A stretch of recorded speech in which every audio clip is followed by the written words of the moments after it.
Hi, in this video today I'm going to show you how I fixed a flashing red light fall on this Bose Soundlink Mini 2. So I changed the battery out in this and the light just kept on flashing red all the time. It didn't matter how long I had it plugged in for, it would only flash red.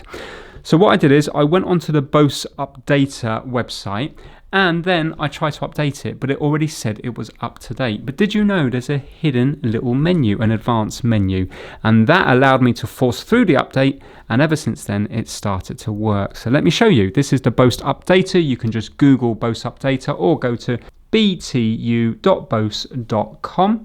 and then make sure you plug in your speaker with USB cable.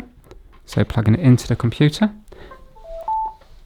And if, like me, when you plug it in, it will probably say that it is already up to date. So you can't update it. So you're going to be stuck with this red light fault. But watch this. If you do ADV, up arrow and down arrow, it will then bring you into a new menu and you can force the update through. So check this out. ADV, up, down. And now it says I've got an option to update now. This is called advanced mode. So I'm not going to update it because I have already updated, but that is how I fixed my one.